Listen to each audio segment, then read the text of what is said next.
بسم اللہ الرحمن الرحیم۔ السلام علیکم ورحمۃ اللہ وبرکاتہ۔ اسلامیات جماعت ہشتم کے لیکچر میں خوش آمدید۔ پیارے بچوں، آج ہم اسلامیات جماعت ہشتم کا سبق جو کہ دعائیں کے عنوان سے ہے، اس کے پہلے لیکچر کا آغاز کرنے جا رہے ہیں۔ آئیے دیکھتے ہیں آج کے سبق کے حاصلات تعلم۔ ہمارا پہلا SLO ہے منتخب دعاؤں، عافیت، حسن خاتمہ، لباس پہننے، میزبان کے لیے کو درست تلفظ اور تجوید کے ساتھ یاد کر سکیں اور دعاؤں کو یاد کر کے اپنی روزمرہ زندگی میں موقع کی مناسبت سے دعائیں پڑھنے کے عادی بن سکیں۔ یہ ہمارے دو حاصلات تعلم ہیں جن کے مطابق ہم اس سبق کا آغاز کریں گے۔ آج کا ہمارا اعلان سبق ہے کہ آج ہم منتخب دعاؤں میں سے عافیت کی دعا اور حسن خاتمہ کی دعا کو درست تلفظ اور تجوید کے ساتھ یاد کریں گے۔ یعنی جو دعائیں ہمارے سبق کا حصہ ہیں ان میں سے ہم دو دعائیں جو کہ عافیت کی اور حسن خاتمہ کی دعا ہے، ان دو دعاؤں کو آج کے لیکچر میں پڑھنے کی، یاد کرنے کی اور سمجھنے کی کوشش کریں گے۔ عزیز طلباء و طالبات، اپنی ضروریات کو اللہ تعالیٰ کے سامنے پیش کرنا اور اس سے مانگنا دعا کہلاتا ہے۔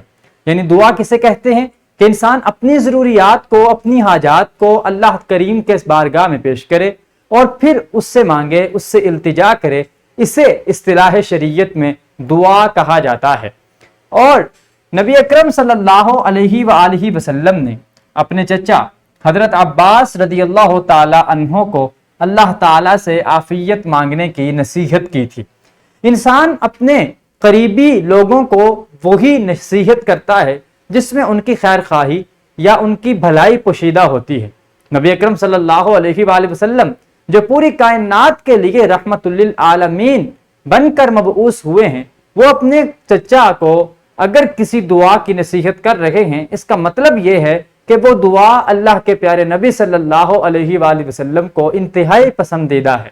اور عافیت کی دعا وہ دعا ہے جس کی تلقین آپ صلی اللہ علیہ وآلہ وسلم نے اپنے چچا حضرت عباس رضی اللہ تعالی عنہ کو کی تھی۔ عزیز طلباء و طالبات، حدیث پاک کے مطابق اعمال کا دار و مدار اختتام پر ہے۔ یعنی انسان کوئی بھی عمل کرتا ہے، اگر خاتمہ اچھا ہے تو پھر عمل بھی اچھا ہے، عمل بھی قابل قبول ہے۔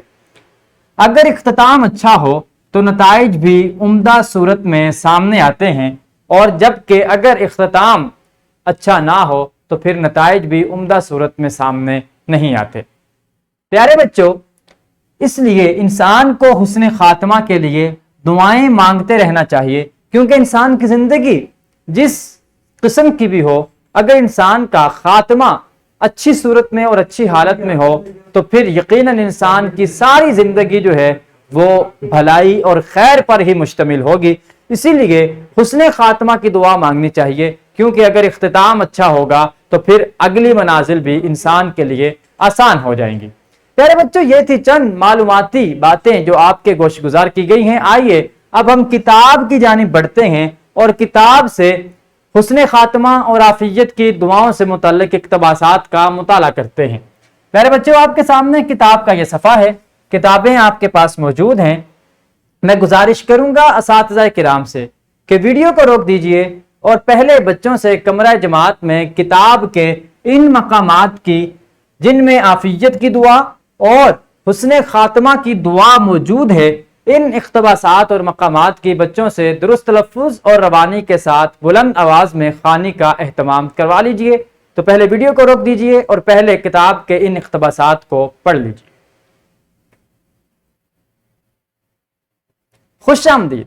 یقیناً آپ بچوں نے کتاب کے ان مقامات کی درست تلفظ اور روانی کے ساتھ بلند آواز میں خوانی کا اہتمام کیا ہوگا، اور اس کے ساتھ آپ کو معلوم ہوا ہوگا کہ حسن خاتمہ کی دعا اور عافیت کی دعا کو مانگنے کے کون کون سے فائدے ہیں اور کون کون سی معلومات ہیں جو آپ نے اس پیراگراف کو، ان اقتباسات کو پڑھ کر حاصل کی ہوں گی، اور اس سے آپ کے علم میں یقیناً اضافہ ہوا ہوگا۔ عزیز طلباء و طالبات، کتاب کے اقتباسات کے بعد اب ہم ایکٹیویٹی یعنی سرگرمی کی جانب بڑھتے ہیں۔ تو آج کے سبق کی سرگرمی یہ ہے کہ عافیت اور حسن خاتمہ کی دعائیں یاد کریں اور دو دو کے جوڑوں میں تقسیم ہو کر یہ دعائیں ایک دوسرے کو سنائیں۔ اس کا طریقہ یہ بھی ہو سکتا ہے کہ ایک بچہ عافیت کی دعا سنائے اور دوسرا حسن خاتمہ کی دعا سنائے، پھر اسی انداز میں اس کے برعکس کیا جائے کہ پہلا بچہ حسن خاتمہ کی دعا سنائے اور دوسرا عافیت کی دعا سنائے۔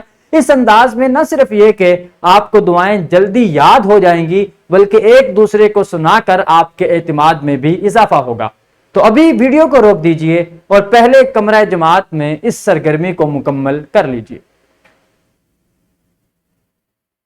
خوش آمدید۔ یقیناً آپ بچوں نے اس سرگرمی کو مکمل کیا ہوگا اور اس سرگرمی کی بدولت آپ کو عافیت اور حسن خاتمہ کی دعا ازبر ہو چکی ہوگی، یاد ہو چکی ہوگی، ذہن نشین ہو چکی ہوگی۔ عزیز طلباء و طالبات، اب آپ کے لیے گھر کا کام ہے۔ گھر کا کام یہ ہے کہ آپ بچوں نے گھر سے نکلتے ہوئے عافیت کی دعا مانگنے کی عادت اپنانی ہے، اور والدین اس ضمن میں بچوں کو یاد دہانی کرواتے رہیں کہ یعنی جب بھی بچہ اسکول کے لیے روانہ ہو تو والدین ان بچوں کو کہیں کہ آپ عافیت کی دعا پڑھ لیں۔ اسی انداز میں جب بھی بچہ باہر گھر سے جانے لگے تو گھر سے روانگی کے وقت عافیت کی دعا پڑھنے کو معمول بنا لے۔ اس کا فائدہ یہ ہوگا کہ انسان جب تک گھر سے باہر رہے گا، اللہ کریم اسے ہر قسم کی آفات و بلیات سے اپنے حفظ و امان میں رکھے گا اور اس طرح انسان محفوظ رہے گا۔ تو یہ بچوں آپ نے یہ پریکٹس کرنی ہے اور مشق کرنی ہے، اور اس ضمن میں آپ نے کوشش کرنی ہے کہ جب بھی گھر سے باہر نکلیں تو عافیت کی دعا ضرور مانگیں۔ پیارے بچوں، اعادہ سبق ہے کہ آج ہم نے سیکھا کہ اپنی ضروریات کو اللہ تعالیٰ کے سامنے پیش کرنا اور اس سے مانگنا دعا کہلاتا ہے۔ اللہ تعالیٰ کے نزدیک دعا سے بڑھ کر کچھ بھی معزز نہیں ہے۔